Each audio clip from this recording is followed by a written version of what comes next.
I love you.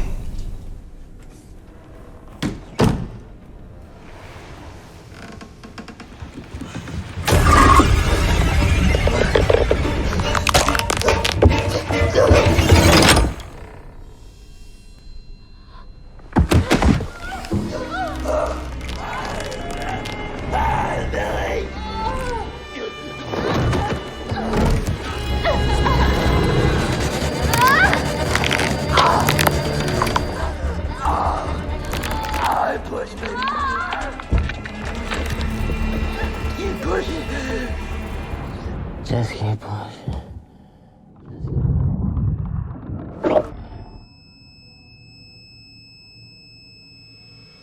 Together is what happens when you take a struggling relationship, toss in some body horror, add a cult, and fuse it all together quite literally. Directed by Michael Shanks, it stars Dave Franco and Alison Brie as Tim and Millie, a couple whose romance is on life support, but instead of getting therapy, they move to the countryside. They've clearly grown apart, but neither of them wants to be the one to say it out loud. Attempting to repair the growing distance between them, the couple retreats into nature in search of connection. What begins as a simple hike quickly descends into something disorienting and unsettling. And after an unexpected turn of events, they find their bodies affected in ways that defy explanation. Changes that are physical, painful, and deeply unnatural. From that point forward, the film evolves into a romance-turned body horror where the emotional volatility of the couple manifests in increasingly grotesque physiological consequences. Acts of affection, conflict, and intimacy are mirrored by bizarre transformations that test the limits of their physical autonomy. Parallel to this, the narrative introduces a character who plays a pivotal supporting role in deepening the thematic tension and offering philosophical insights into the nature of connection and unity. Their presence slowly reveals an underlying ideology, one that romanticizes the dissolution of the self into another person. Through him, the story begins to hint at a broader mythos involving rituals, spiritual wholeness, and transformation, threading these ideas into their worsening condition. These elements coalesce into a study of intimacy taken to its most horrifying extreme, a bond that transcends the emotional and invades the biological. The Thing. The Thing is our director's favorite movie. It's our North Star, Yeah. I think, for this movie. Full come to me.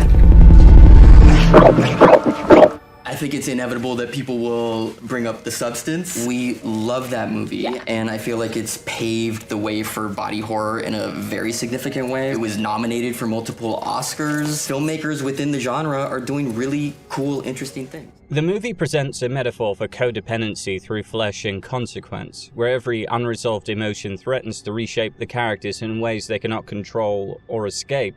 Closeness becomes threatening, and the act of holding on becomes destructive. Through this lens, Together reframes the idea of romantic union as something simultaneously tender and terrifying, a merging of identities that, once begun, cannot easily be undone. Remember when you said you weren't holding me hostage? Do you think I want to do this? No, so don't! We are out of time!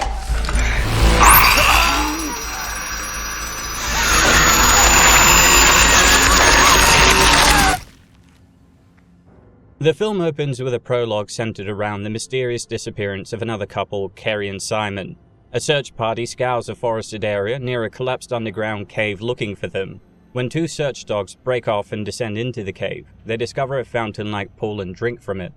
Hours later, back in their cages, the dogs begin to behave strangely, locking eyes in eerie silence. One begins to emit a crackling sound, like bones shifting beneath skin, and when the handler investigates, he discovers the dogs have begun fusing together into a single, unnatural body. This sequence is brief but important. It sets up the cave, the water, and the core supernatural conceit of the film. It also foreshadows what will eventually happen to our main characters, while leaving the nature of the threat deliberately ambiguous. You know, we need a guitarist for the tour. I mean, I could check in with Millie, but... When you started dating my sister, I thought you might make her cooler. Instead, she's just made you. Hey, f*** you, man. We're then introduced to the film's central couple, Tim Brassington and Millie Wilson, played by real-life spouses Dave Franco and Alison Brie. Tim is a struggling musician in his 30s who seems adrift, having long since abandoned the ambition he once had. He's unable to drive a car without adult supervision and seems to have one foot out of the door. Millie, on the other hand, is a practical, capable schoolteacher who has secured a new job in the countryside. Responsible, yet also quite passive-aggressive, she's taking concrete steps to build a new life with him, while Tim seems to be floating behind her, passively along for the ride. He's still going through a lot. Honestly, it's another reason why I think this move will be good for both of us. Okay. It's cool, it's just, when I die, I don't want someone else's life flashing before my eyes. The contrast between them is quickly established. Millie is proactive, grounded, and forward-thinking, while Tim is apologetic, withdrawn, and evasive. At a farewell party before their move, this tension erupts in an excruciatingly awkward scene. Millie makes a bold surprise proposal to Tim using an invisible ring, a romantic gesture that is met with silence. It's just a change of scenery. Babe. Are you joking?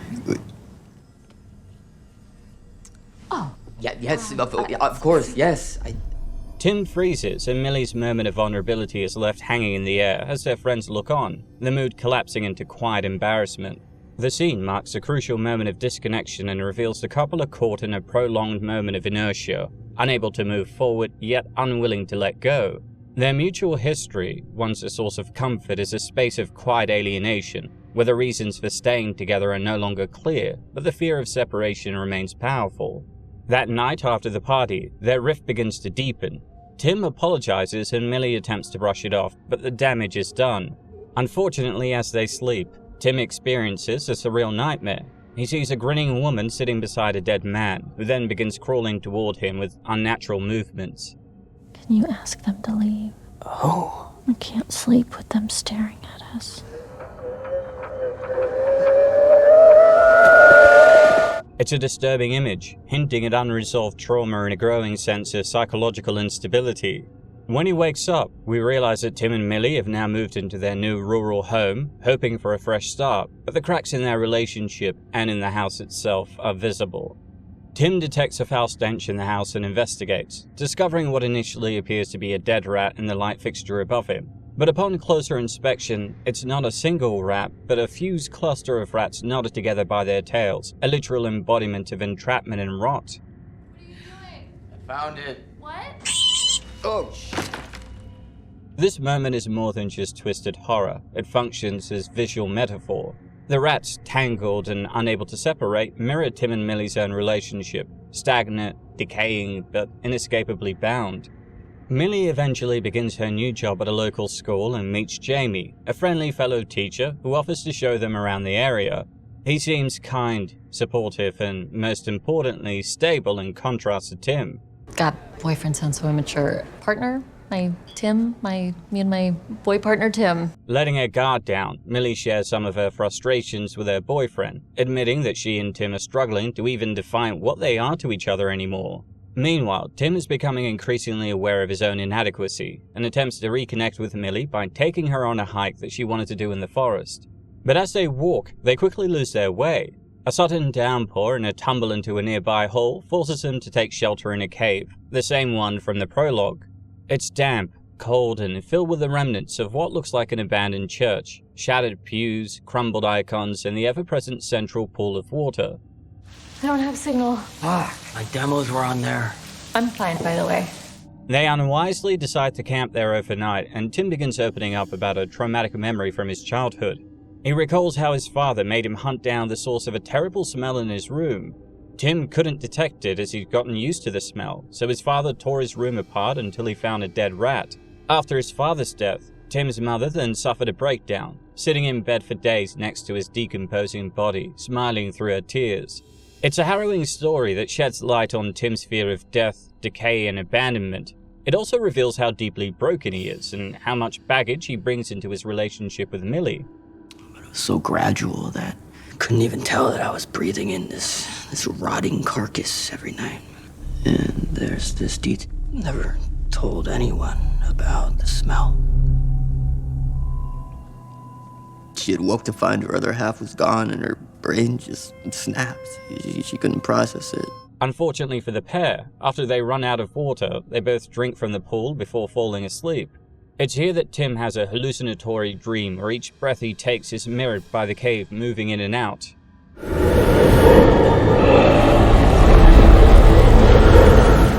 When they wake up the next morning, they find that their legs are fused together at the skin. Flesh stretches from one body to the other, and pulling apart becomes a painful process that tears the skin and leaves wounds behind. But rather than process the gravity of the situation, they write it off as some bizarre result of them lying on mildew and limp home.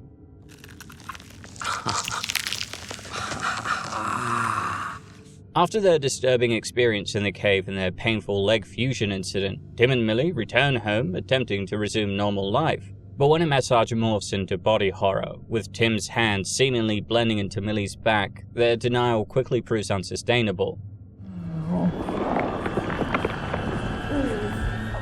Tim also begins to suffer from episodes where he becomes physically affected by Millie's actions, and when Millie drives away for work, he collapses in the shower, his limbs convulsing in tandem with their movements, as if their bodies are inexplicably linked.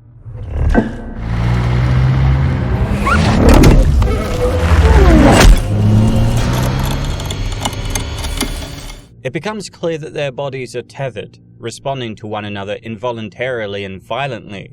This psychic physical link intensifies the tension between them. Where there once was distance and silence, there's now a suffocating, literal entanglement. Their lack of intimacy is replaced by a far more invasive form of closeness, one neither of them asked for and neither of them can control. Trying to get a grip over the spiraling situation, Tim grows more frantic and visits a doctor, who brings up his mother's mental illness and casually dismisses his symptoms as panic attacks before prescribing him diazepam. There's a history of mental illness in the family. Your mother suffered? No, it's nothing like that. This is different. I've had this conversation before. I'm not her. But Tim is no longer willing to ignore what's happening. Looking at photos of the couple who went missing, Carrie and Simon, he analyzes the metadata and discovers their final picture was taken near the cave. Into this already fragile situation re-enters Jamie, who's revealed to be their neighbor. He stops by the house, offering kindness, understanding, and a bottle of wine, which only makes Tim more suspicious. I got it. Thanks, honey. Yeah. Man, this food. It's a good deal, you know? She gets a personal cook and I'm trapped here. Trapped. Joining them for dinner, Jamie reveals the cave they stumbled upon was the remnants of a chapel belonging to a New Age church that collapsed. When asked what happened to the followers, he tells them their numbers had thinned out, which is true, but not for the reasons you might think. What happened to them? Mass suicide. No. Oh, God. The conversation then spirals into both Millie and Tim making subtle digs at each other. Nobody's holding you hostage, Tim. And no, hostages don't have to cook their own food. And despite Jamie insisting that they complement each other perfectly, Tim begins to see Jamie not as a helpful friend, but as a threat, someone who might take Millie away from him. His jealousy boils over, and when Jamie leaves, Tim kisses Millie with a sense of desperation, only to find their lips stuck together. When they tear apart, the skin rips painfully as it did earlier with their leg in the cave, and Millie assumes that he bit her lip. Is this, you're all over me 1 minute and then the next. I didn't. God, if you don't want to fuck me, Tim, just say it. This encapsulates the film's central metaphor. Every attempt at reconnection only causes more damage. What should be a moment of healing becomes another expression of their bodily horror. Even affection is dangerous now. That night as they sleep, Tim begins to choke on Millie's hair, which winds down his throat, as if his body is consuming it against his will. Once again, a moment of intimacy, them sleeping next to each other, becomes a moment of physical pain. Another weird incident occurs when Millie drops Tim off at the train station for a rehearsal with her brother's band. Despite encouraging him to stay the night in the city and catch up with his friends, Tim, overtaken by another episode, abandons his plans and stumbles, zombie-like, all the way to Millie's school, his body refusing to be apart from hers. It's like I'm thirsty all over. But not now. Not with you. Panicked and embarrassed, Millie hides him in the boys' bathroom, but what begins as an argument quickly descends into something darker. Overcome with physical compulsion, the two have sex in the stalls only to realize their private parts are fused together. It's not played as erotic, it's horrifying. Their screams echo through the bathroom as they try to pull themselves apart. When they finally do, a student sees their feet and calls in a teacher. Jamie arrives and sees blood coming down her leg, causing Millie to play it off like it was that time of the month. But he spots Tim's feet, and the truth becomes impossible to ignore. Their bodies are betraying them, pulling them together in painful, humiliating ways. Frustrated that Jamie could report her and worried that she might lose her job, Millie later visits Jamie's home to apologize for the chaos. Inside, she finds a photo of him and his partner, but Jamie oddly looks different in the photo. Eagle-eyed viewers might even piece together that the present Jamie looks like a hybrid of the two people in the photo combined. What's interesting is that Jamie continues to insist that their differences doesn't mean that Tim and Millie don't belong together, but actually is a sign that they are two sides of the same coin. In fact, he mentions that what they're going through is what he and his partner experienced. Is it just you here? Yeah, there were two of us when we first bought this place. I don't remember life before Tim, so maybe we're just complacent. Well, you know, complacency can sometimes simply be harmony. Yeah, for better or worse, I was me because of him. As he rubs the two wedding rings on his finger together, Millie assumes that his partner died, but the truth is much more terrifying. When he offers to show her a video of their wedding, Millie spots Tim looking uneasy outside the window and abruptly apologizes before leaving with her boyfriend. Sorry, okay, I didn't know where else to go. That night, as Tim continues investigating the disappearance of Carrie and Simon, he notices bells with a weird swirling symbol in their Facebook photos, the same bells and symbols he encountered during their walk in the forest. But before he can figure out what it all means, the internet cuts out and Millie appears on the other side of the glass door, contorting her body in horrifying ways.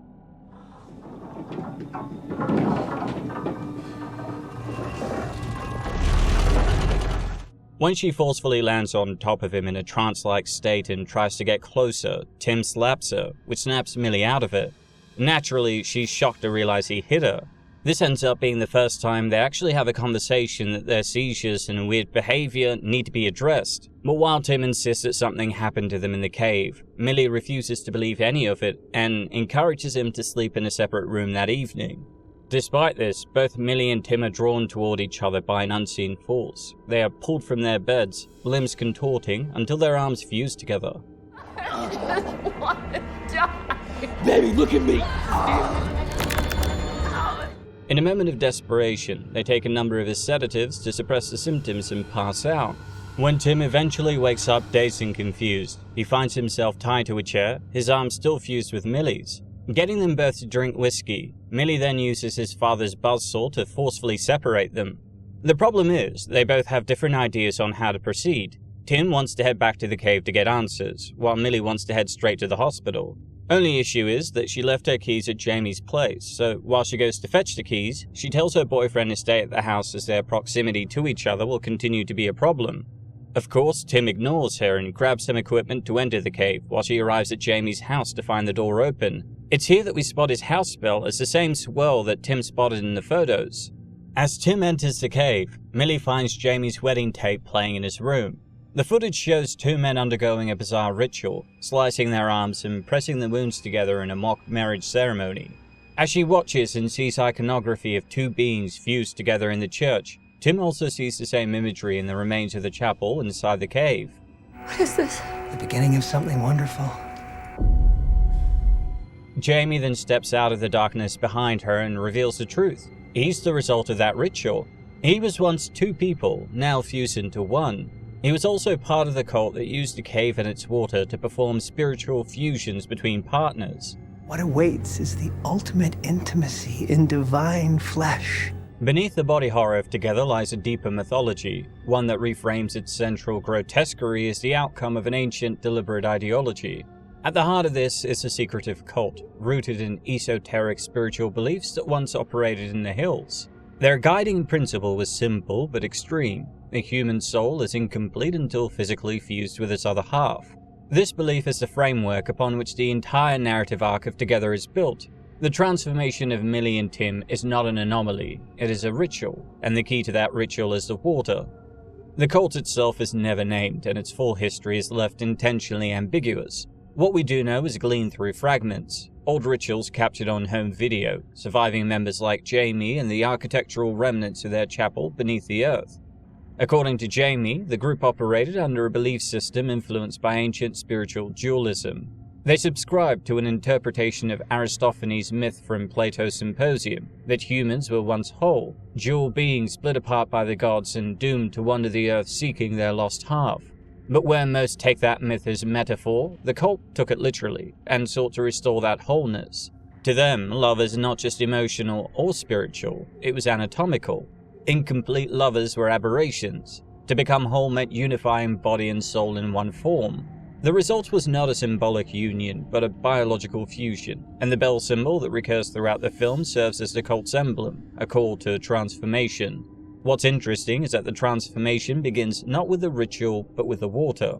At the center of the cult's underground sanctuary is a stagnant, mineral-rich pool, an ancient subterranean fountain.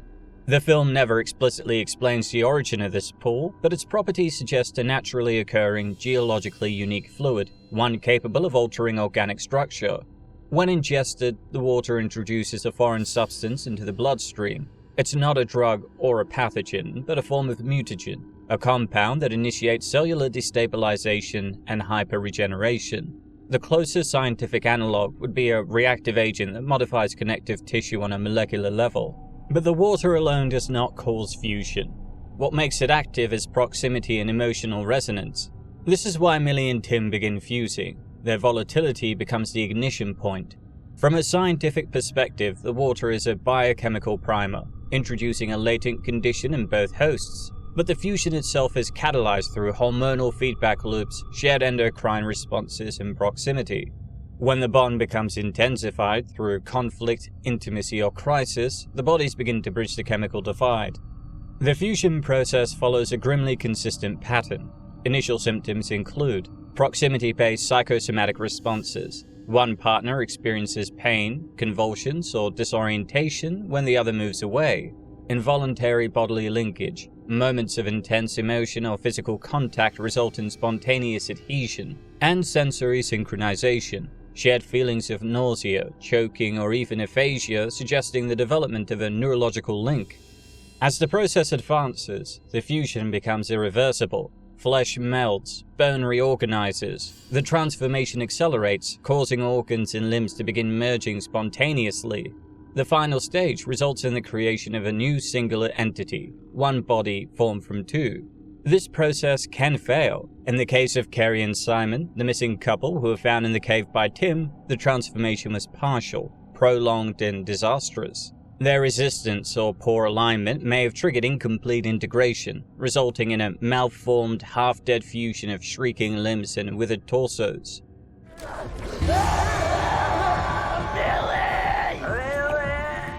The cult, it seems, understood this risk. Hence the importance of ritual, which was designed not just to ensure fusion, but to ensure it succeeds.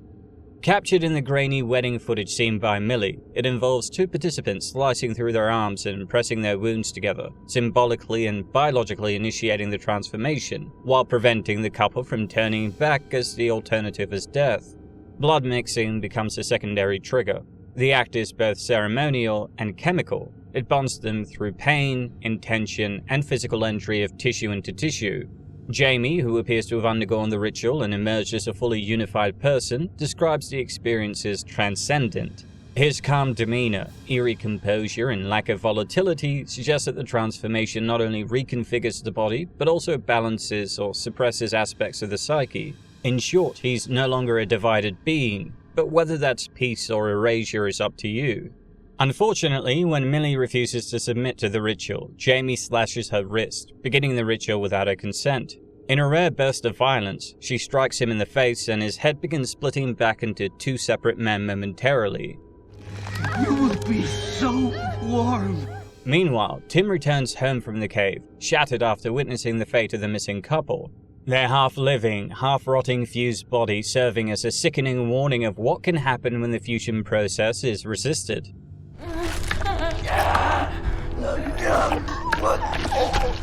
This image cements the stakes. Resisting the transformation does not prevent suffering, it only ensures a more monstrous outcome.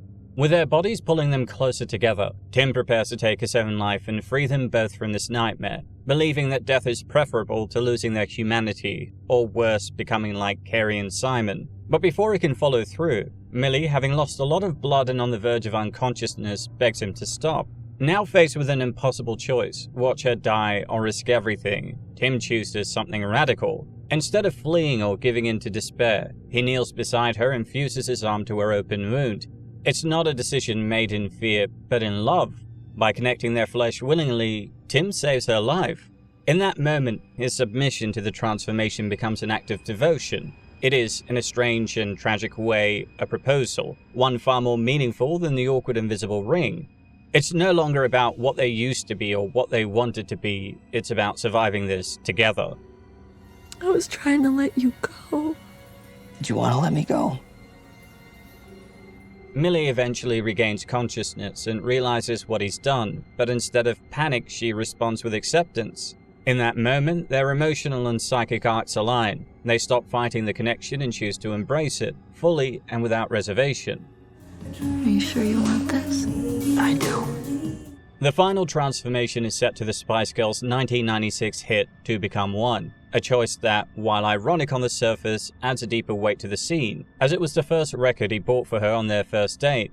In a deeply intimate sequence, Tim and Millie undress and begin to slow dance, naked and fully vulnerable. As they sway together, their skin begins to ripple and fold into each other. Hands clasp and faces press, their bodies melt together, muscle, bone, and identity merging into a singular form. There's no screaming or pain, just the ultimate surrender to oneness. This represents the film's thesis, that love, when stripped of illusion and ego, is the act of giving yourself entirely to another person, at the cost of your independence, your boundaries, and even your selfhood. Days later, Millie's parents arrive for a long-planned visit. The home is quiet, clean, and peaceful, and the symbol of the cult, the bell and carved glyphs, also now hangs openly by the front door. When the door opens, standing before them is an androgynous figure, neither Tim nor Millie, but something in between, a Tilly, if you will. The new entity then welcomes them warmly. The final act of Together functions as both a resolution and a provocation. On the surface, it provides closure. The couple, long fractured by imbalance and communication breakdown, have become inseparably whole. But at what cost? As much as the ending plays as a romantic union, it is also deeply unsettling. The image of Tilly standing calmly beside the cult symbol suggests that they have not only accepted their new form, but now believe in the same ideology that once terrified them. The question becomes, have they truly found unity, or have they simply lost themselves? The film refuses to give a definitive answer, and that ambiguity is central to its power. Is the final act an affirmation of love at its most extreme, or a warning about surrendering identity in the name of comfort? Is the transformation beautiful or monstrous? What's clear is that Together pushes its central metaphor to its absolute conclusion, and in doing so, it delivers one of the most haunting portrayals of intimacy in recent horror. Some of the emotional stuff, like depending on where you're at in your relationship and how scared you are of commitment, there might be some deep stuff that freaks people out. Together is a bold, genre-mashing romantic body horror that manages to be darkly hilarious, deeply sad, and disturbingly relatable. Directed with unnerving precision by Michael Shanks, it takes the framework of a decaying relationship and grafts onto it a grotesque transformation narrative, blending Cronenbergian gore with emotional realism. Dave Franco and Alison Brie give grounded, quietly devastating performances that elevate the film's surreal premise into something intimate and haunting. Because of the intimate nature of the film and how much time we would be spending together, even though we've worked together before, Dave likes to say, we went into it knowing we would come out of it either getting divorced or being more codependent than ever. The latter. It was the latter. Yeah. Visually restrained but thematically aggressive, Together weaponizes practical effects, claustrophobic cinematography, and eerie sound design to turn dependency into literal body horror.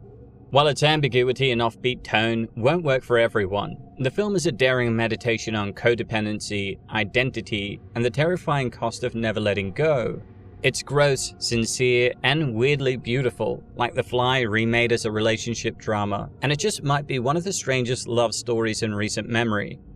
Well, Louis and I sort of started dating when we were both 18, and so I've never been an adult without Louis in my life. And as the years have ticked on over, now we're in our early 30s, and I was in sort of my late 20s when I kind of wrote the script.